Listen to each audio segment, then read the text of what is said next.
spiritual experience has its ups and downs. Sometimes it stumbles and sometimes it's glorious. Why this variation? Oh. Spiritual experience is stumbling or you are stumbling? Possibly me, but I feel with all that the other told me, I do it, and it is not constant. It is just that I am stumbling sometimes, and sometimes it's glorious. This life is beautiful. I can't even believe it could be so beautiful before I met it. Say, what is a spiritual experience? Let's come to this first. You need to understand this. This body is something that you gathered slowly, is that so? Is that so? Did you gather this? What is that, sabu… What is that, sabu, aloo, what do you call that? Huh? That cannonball kind of thing. Sabu? Dana.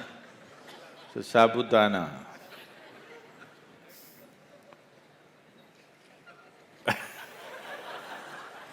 Yesterday I was telling somebody, I was at somebody's home and I was telling them my first experience of sabudana, way back in the Sahyadri mountains. We won't go there. So this is all sabudana slowly gathered. No wonder it feels so difficult. Now, this is something that you gathered. Everything that's here is something that you gathered. Your mind is a gathered phenomena, accumulated phenomena, body is an accumulated phenomena. So what you call as myself is the spirit, if you want to call it that way. It's a very contaminated word, so I generally don't use it, but now that you're using the word spirituality, it is the spirit. So if your life is about that, then you're spiritual. If your life is about the body, it is about the mind, it is about what's around you, we say you're material because these are accumulated things. What you accumulate can be yours, can never ever be you. That much is clear to us, isn't it? Yes? So whether you gathered stones or diamonds or what, they can be yours, but they can never ever be you. So when we say spirituality, we are saying it's about you. It is not about furniture in the house. You know, after some time people treat you like a furniture. Body is like furniture for us to sit and stand, isn't it? Yes? Mind is another kind of furniture to do things. So this is not about furniture, this is about you. So spiritual process means it's about you, not about your furniture, not about your property, not about the things that you can gather and lose. So what is the experience of that? Let's not go about trying to describe, this is the experience of that. All I'm saying is, it is about this. So why is it that furniture is there and you're missing? Because somewhere you don't know what you're doing. Somebody put it in a big way saying they know not what they're doing. A few basic things of eating, sleeping, reproduction, you're doing it the way it has to be done. Everything else is freaked. You understand? So that is why what is fundamental you, to come into it, say your experience, we have to do all kinds of circus, hang you upside down. If you just do life the way it needs to be done, not the way your society has twisted you to do it, you will see spiritual process is always on, nobody needs to teach you, nobody need to do anything to you. because that is you. It is not an imported commodity. It is you, isn't it? It is essential you. Your body is imported. Sabudana or whatever. Your mind is imported, isn't it so? But what is you has always been there. What is there to do about it? There is nothing to do about it. Too much sabudana, so we have to clear it a little bit. So right now, your life has become about things that you gather and not about you. Because of that, it is like this. You need to… It is no more, you cannot even talk about it in the world anymore because people are recognized for what kind of car they drive or what kind of clothes they wear, for what kind of makeup they wear. Nobody is recognized for what he is. Yes, largely. So, don't make it so complicated. Yes. Oh, my spirituality, my experience, my this. Don't make spirituality like you're growing horns. You become simply life. The problem with life is you're trying to be special, so you look stupid. Just be life. You will see this is wonderful. You become a body, you become a mind, you become a society, you become famous, you become rubbish, you became all kinds of things. Just be life because that's all you are and that's all you can be. You cannot be anything else. Forget about all this big jargon, I'm spiritual, I'm this, my spiritual experience, my ordinary experience, there's no such thing. There's just life. Are you on the surface or are you moving towards the core? That's all. I heard you saying that it doesn't matter where you are, I can still be with you. I mean, you can still access my energies. And these days, you're giving many Mahasatsangs and you're available in India and South India especially. So, I sometimes get confused like, because you're available so closely, if I'm not able to make it, like, I can't convince myself, I can't hold back. And if I go everywhere, like, I have a problem with my family, so… Family means what? Parents or husband? No, only parents. Parents only, that's okay.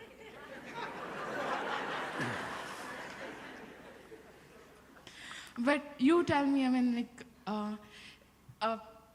you make it happen for people, to make it even more conducive, so that they can access you if they're in your presence. I feel it when I come here, but in case if we are not able to make it till here, will you still be available for us? No, I thought you were consulting me how to solve the family problem.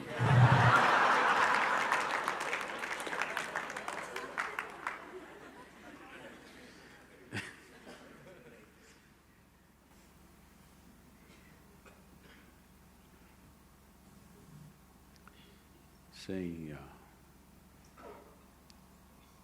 there are two aspects to this. For your own spiritual growth, if you generate substantial receptivity within you, if you become receptive, geographical distance is not an issue at all, at all. It is not even an issue. But for you to become receptive, some work is needed. Does it take years? That's not the point. Time is not even the question. The question is the thing about how long does it take to open the window? It depends how long you will take to open the window. Is it locked? No. Is it locked? If it is locked, it's only from inside it's locked. From outside, it is not locked. So how long will you take is a question that you have to ask for yourself.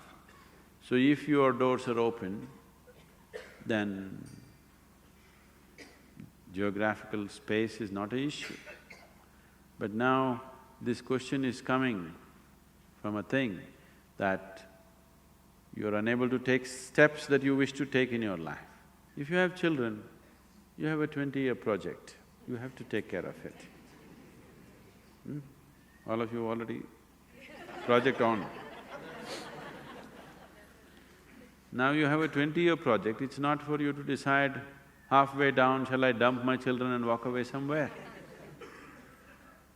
That doesn't arise, you have to see through that. If they do well, 20-year project. In case they don't do well, lifelong project. Yes or no? So, for you, don't be a lifelong project for your parents. Show that capability that you will be well wherever you go, you will take care of yourself, you will not do something stupid. Give them that confidence and they will be okay. Yes or no? Yes. Do your parents want you to do well or not do well? They want you to do well. So, you just have to create that build that confidence in them that wherever you go, you are well and proper, you are not going to get lost somewhere. If that you create, parents are not an issue. Yes?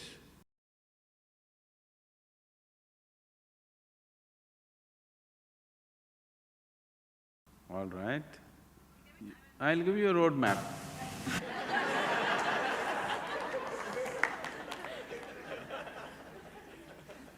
Leave that. Now, I told you, if you are open to it, geographical distance is not a distance. It's not at all a problem. But now you want to go and do something, you don't have to stop yourself. In your life, if you do not do what you care for now, what are you going to do with your life? Every human being should look clearly, not something fanciful today. You must look deep enough and see what is it that you really want to do and you must do it, isn't it? Otherwise, when are you going to do it? You will sit as an old woman and think, oh, I wish I had done this, I wish I had done that. Till now, every generation of women on this planet have gone like that.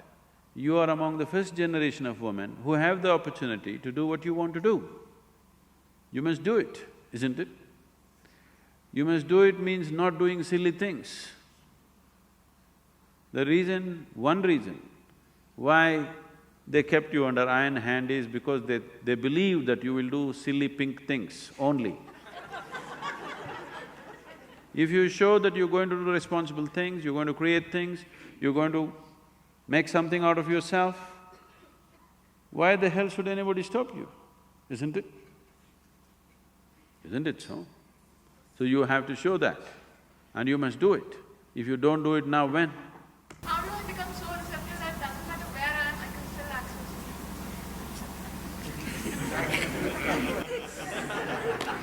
access? Okay. Then you must come for some time and do sadhana. That is not possible. Okay, you do sadhana at home only, let's see how it works. It's fine.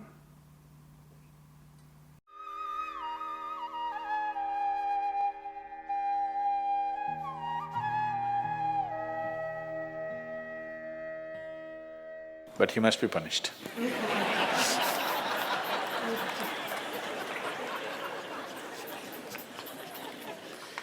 Either by you or somebody, he must be punished.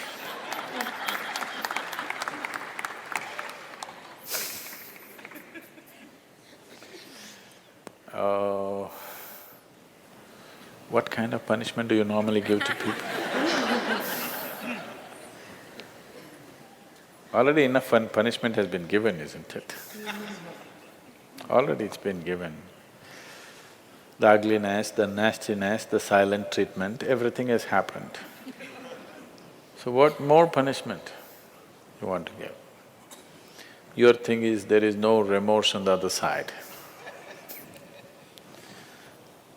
There's no remorse on the other side because people are doing what they want to do, not what you want them to do, always. And that may not be in your interest, but they're doing what they want to do. Is it right, wrong? I'm not going into the morality of it. I want you to understand the mechanics of the situation. Somebody is doing what they want to do. Now you think they must be punished. Probably they have not broken any law, otherwise they would be anyway punished. They're breaking an understanding between two people. Probably you misunderstood the understanding. You believed that these understandings are absolute. They are not. Nowhere in the history of humanity or today or in any time in future will human relationships be absolute. Though every person who gets little romantic believes that this is going to be an absolute relationship, there is no such thing about it. A relationship is a variable, always. You have to conduct it on a daily basis. One day if you don't conduct it properly, it may go somewhere. Yes or no? No, please look at it as it is. You have to conduct it right. So, no, I'm doing my best. Obviously somebody feels your best is not good enough for them. No, I want you to come to terms with this. This is not about… I'm not saying what they're doing is right or wrong, that's not for me to say. All I'm saying is, this is how human beings are functioning for ages and still are. I'm saying, first of all, you need to understand, relationships will never ever be absolute. There will be variables that it's juggling that you have to do. If you're juggling with fireballs, sometimes it'll spill out. Takes lot of skill and attention. Yes or no? You married, many of you. Doesn't it take a lot of skill and attention? If you don't pay any attention, you don't know what the hell is happening. It takes a lot of attention, isn't it? Someone just called me from some country in Europe and, "Sadguru, I'm just doing housework, come and save me." Take me away to your ashram, I'm just doing housework. She's washing dishes and stuff. Well, very affluent, but has 4 children. So all the time there is something to do endlessly. And today the maid did not turn up, so you have to wash the dishes. 4 children are there, you got to wash the dishes, you got to wash everything. So I'm saying, you need to understand this. A relationship is a variable reality. It is not an absolute reality. If you want to have an absolute relationship, you must hold relationships with the dead.